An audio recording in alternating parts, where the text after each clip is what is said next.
এই আমি পার্লারে গেলাম, ফিরতে দেরি হবে। তুমি এত সুন্দর, তোমার পার্লারে যাওয়ার কি দরকার সেটাই তো বুঝি না। কি বলো, সত্যি আমি ন্যাচারালি সুন্দর? এতটাই সুন্দর যে পেতনি দেখেও গর্ব করে বলে আমার বড় বোন যাচ্ছে। তোর জাত গোষ্ঠী পেতনি। এই তুমি কাল রাতে পরিমণির কাছে গেছিলা কেন? এইসব কি বলো, সে থাকে ঢাকা, আমি থাকি খুলনা। তাহলে পরিমণি তোমার ফোন ধরলো কি করে? ফোন ধরে কি বলছে? ফোন ধরে বলছে the number is busy now, please try again later. ওটা কোম্পানির ভয়েস মেসেজ ছিল, গাধা একটা। ভাবতেছি মরার আগে শরীরের অঙ্গ সব দান করে দেবো। শোনো, আমি যদি তোমার আগে মারা যাই তাহলে আমার মাথার ব্রেন দান করে দিও। দেখো, ওয়াদা তো করতে পারবো না, তবে যদি কিছু বের হয় তাহলে অবশ্যই দান করব। আচ্ছা ঠিক আছে। এই কি বললা তুমি? Bye bye, tata, good bye.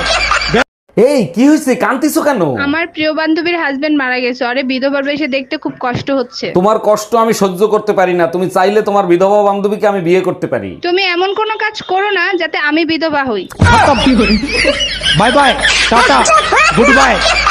এই আজকে অনেক গরম পড়ছে, মশারি টানাতে হবে না? তুমি বললেই হবে, কি পরিমাণে মশা পড়ছে দেখছো? মশাই খেলে আমারে খাবে, তাতে তোমার কি? কি বলো এগুলো? তোমার প্রতি কি আমার কোনো দায়িত্ব কর্তব্য নাই? সত্যি তোমার মতো বউ পেয়ে আমি ধন্য। তোমার রক্ত শুধু আমি খাবো আর কেউ না।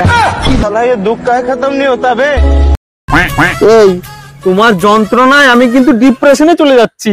হ্যাঁ হ্যাঁ, যেখানে যাচ্ছ যাও, সন্ধ্যা 6টার আগে বাড়ি চলে আসবা। আর হ্যাঁ, ওই ফোনটা চাপে চাপে যেন 2 জিবি নেটটা শেষ করে ফেলে না, আমার কিন্তু রাত্রিবেলায় রিলস করতে হবে। আমি পারি না, আর পারি না, আমি কেন মরি না। ভাইজান, শুনলাম আপনার বউ নাকি ড্রাইভারের সাথে পলায়ে গেছে। আর ভাবি বললেন না, চরম বিপদে পড়ে গেছে, এখন বলেন তো কি করি? আরে ভাইজান, পলায়ে গেছে ভালো হয়েছে, এখন আরেকটা বিয়ে করবেন। বিয়ে তো আরেকটা করতে পারি, কিন্তু আমি তো ঘর জামাইছিলাম, আমারে কি এখানে থাকতে দিবে?